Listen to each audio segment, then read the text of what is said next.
Euh, c'est une présentation qui met très bien la table sur la prochaine question qui va nous être discutée, qui va porter spécifiquement sur les enjeux éthiques liés à la gestion des données sensibles. La présentation nous est offerte par Mme Catherine Paquet, directrice du Bureau d'éthique et d'intégrité de la recherche de l'Université d'Ottawa. Mme Paquet travaille en éthique de la recherche depuis 2002, a siégé sur divers comités et forums nationaux qui touchent l'éthique en recherche. Sa présentation offre un survol des outils développés par le groupe d'experts de portage sur les données sensibles, dont on a parlé hier. Ces outils ont été conçus afin d'aider les chercheurs, notamment dans l'évaluation des risques d'un projet et dans la façon d'informer les participants sur l'utilisation de leurs données. Madame Paquet, la parole est à vous. Est-ce que vous voyez mon écran? Oui. Je vais faire en mode présentation. C'est dans mode présentation. Okay, c'est bon? Là, on voit en mode... on n'est pas en plein écran encore. On voit vos commentaires. OK. Une seconde.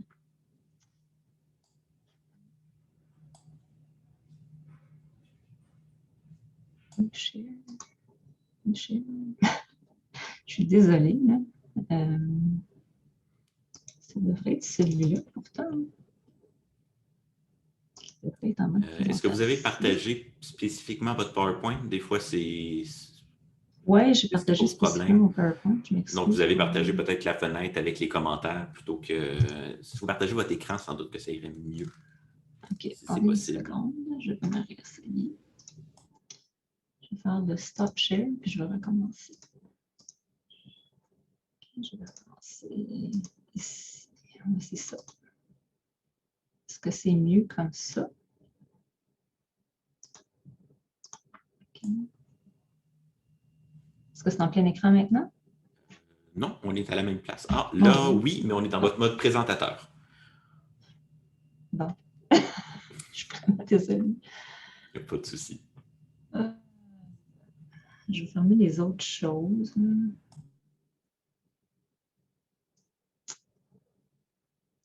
Share. Je ne comprends pas le problème. Si vous voulez, je peux ouvrir rapidement votre présentation, puis de mon côté, puis vous ajustement, mais c'est essentiellement la même chose. Hein? On pourrait faire ça. Sinon, quelqu'un nous suggère de faire la touche F5 de votre côté. Je ne sais pas si ça peut fonctionner. Sinon, je vais aller chercher votre présentation rapidement. Est-ce que ça, c'est mieux? Est-ce que c'est la même chose? On est à la même place toujours, oui. Je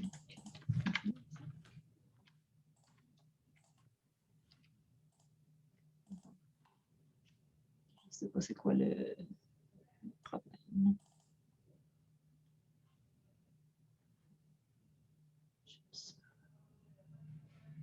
Je suis vraiment désolée. C'est en train d'ouvrir de mon côté. Si vous pouvez partager de votre côté, moi, je vais arrêter de faire la mienne. Puis, c'est parfait. Ce ne sera pas bien long.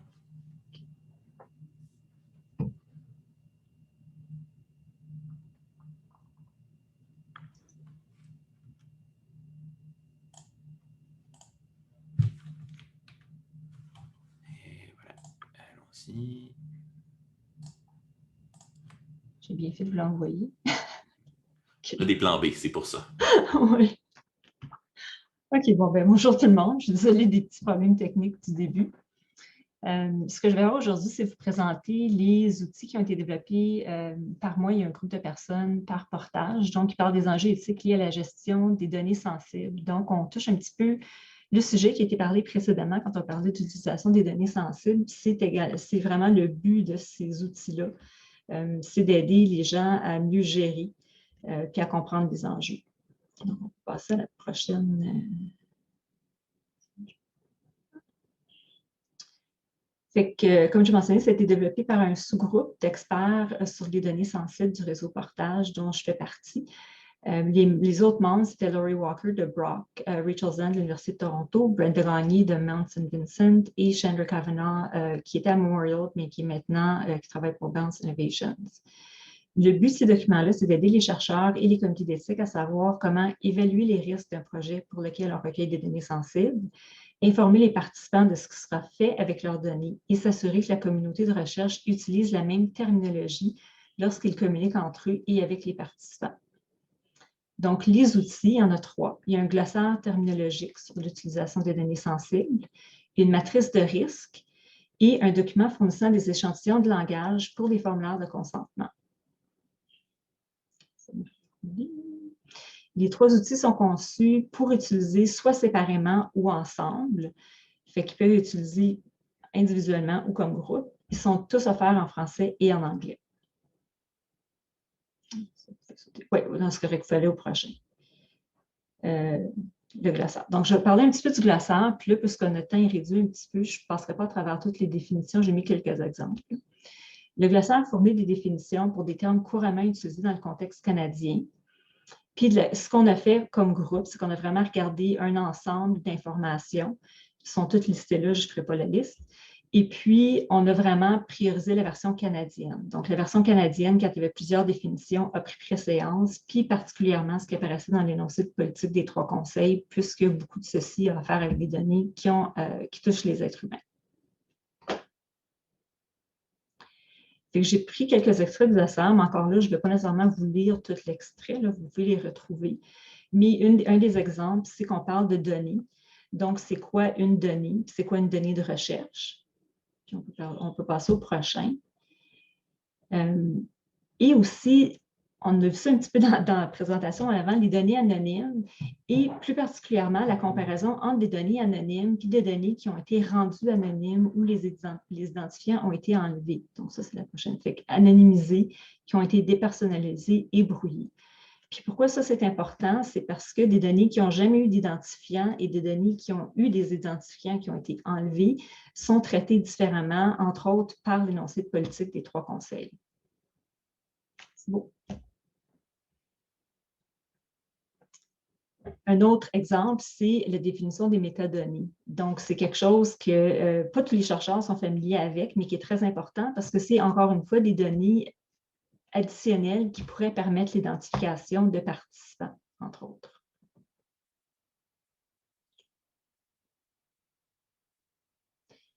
Donc, un des éléments, c'est la matrice de risque liée aux données de recherche.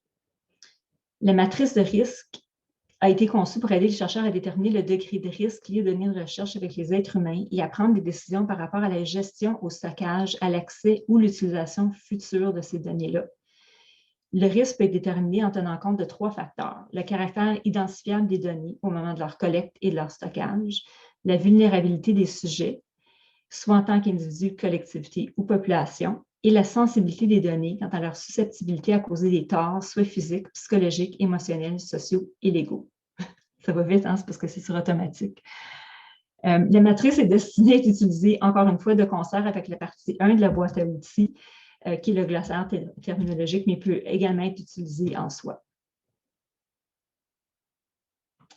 Il y a 4 niveaux de risque et 8 éléments qui sont énoncés dans la matrice.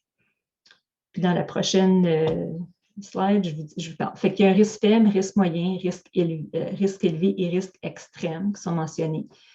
Et les 8 sections sont la définition des degrés de risque, le consentement éclairé, merci, la collecte des données, l'analyse, la gestion des données, le stockage et la sécurité des données, la mobilité et le partage des données, le stockage et l'accès aux données et la rétention et la destruction des données. Fait qu'un exemple, encore là, je ne dirai pas tout ce qui est marqué ici, mais pour la définition des degrés de risque, on regarde, entre autres, par exemple, pour un risque faible, les données sont collectées sans aucune information qui pourrait raisonnablement identifier les personnes ou des groupes. Des données qui contiennent aucun renseignement confidentiel ou sensible. Okay. Les données à risque moyen, ce serait là où il y a des identificateurs qui ont été dépersonnalisés afin que les données déposées contiennent aucune information, ou les données pourraient contenir de l'information collectée initialement comme confidentielle ou sensible. Les sujets qui sont liés aux données ne sont pas vulnérables dans le contexte de la recherche et ne subiraient aucun tort en cas de fuite. Mettons qu'il y a un problème avec les données, il n'y a pas de danger pour les participants.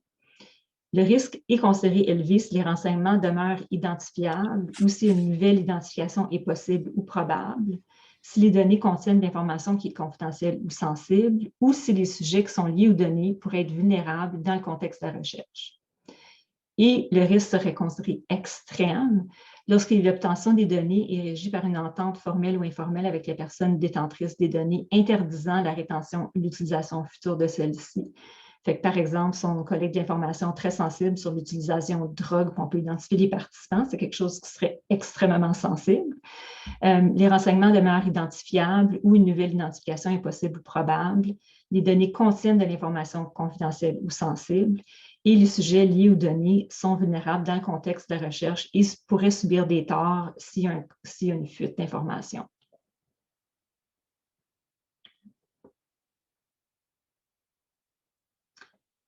Fait que le langage en matière de gestion des données pour le consentement éclairé, encore là, je vais juste faire un petit highlight de quelques éléments. Quand on parle du consentement,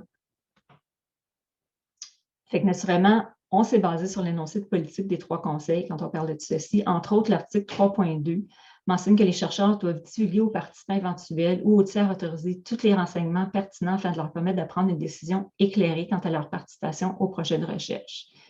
Tous les risques prévisibles doivent être mentionnés aux participants. On continue. L'assurance que les participants éventuels vont recevoir de l'information sur leur droit de demander le retrait de leurs données. Donc, quand on parlait de gestion des données, ça fait partie de ça. Est-ce qu'ils vont avoir la possibilité de retirer leurs données une fois qu'ils les fournissent ou non? Les mesures qui seront prises pour diffuser les résultats de la recherche et de l'information sur la possibilité d'identification directe ou indirecte. Et la description des utilisations prévues, on a vu ça tantôt, incluant l'utilisation secondaire des données.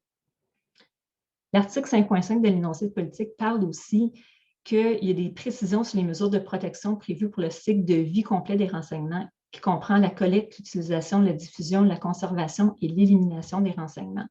Lorsqu'il évalue si les mesures de protection de l'information proposées par les chercheurs sont adéquates, le comité d'éthique doit normalement tenir compte des facteurs suivants. Le type de renseignement qui doit être recueilli, les fins auxquelles ces renseignements vont servir, ainsi que toute utilisation secondaire des renseignements identificatoires, les restrictions relatives à l'utilisation, à la divulgation et la conservation des renseignements, les risques pour les participants en cas de violation de sécurité, les mesures de sécurité qui sont prises pour le cycle de vie complet, toute utilisation prévue des renseignements personnels créés, et tout couplage prévu des données recueillies dans le cadre de la recherche avec d'autres données sur les participants, que celles-ci soient conservées dans des registres publics ou privés.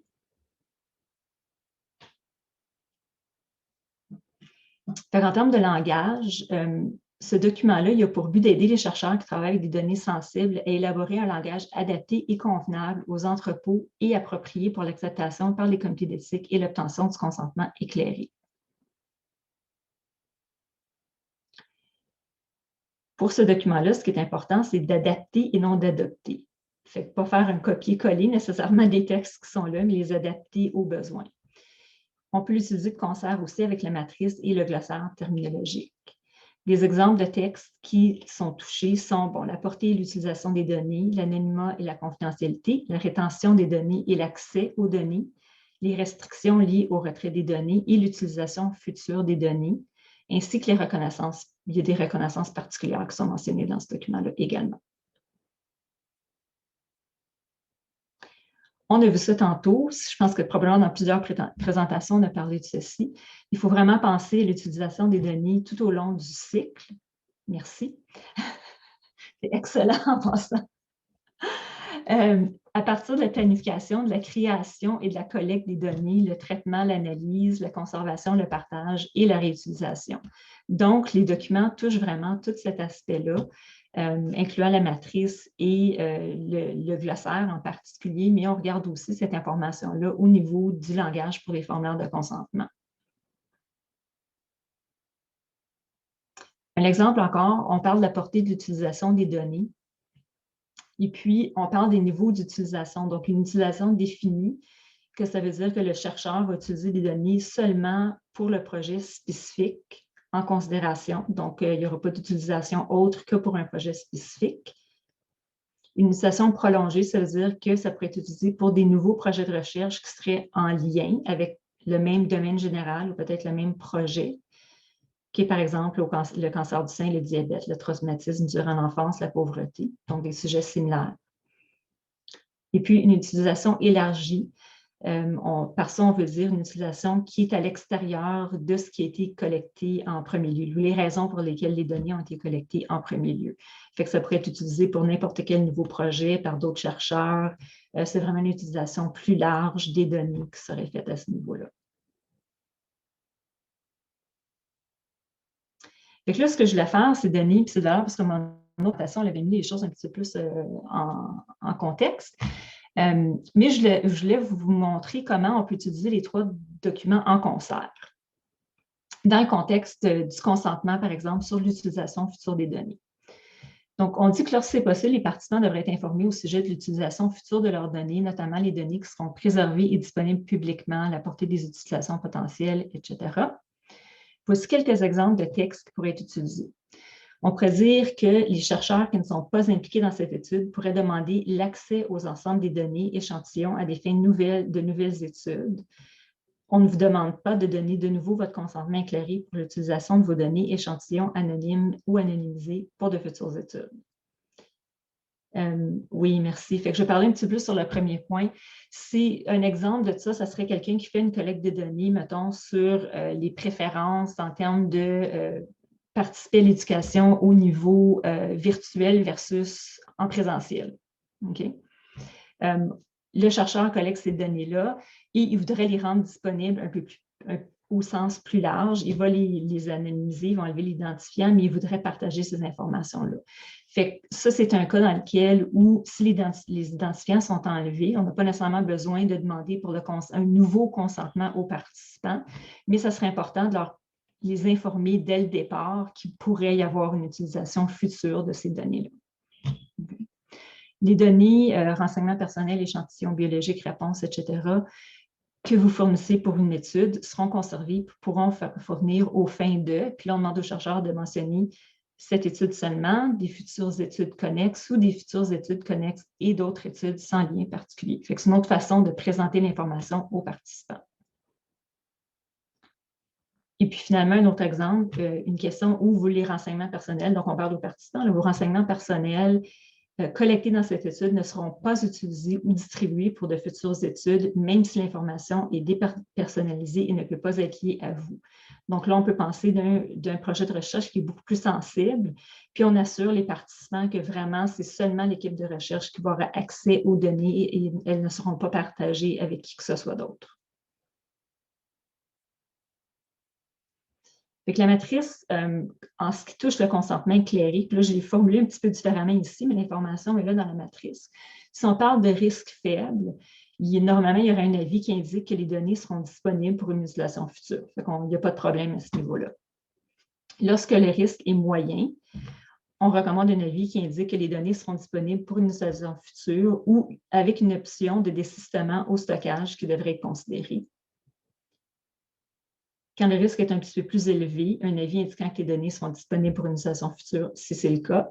On demande cependant une permission pour le partage ou le stockage des données qui est clairement indiqué dans le formulaire de consentement.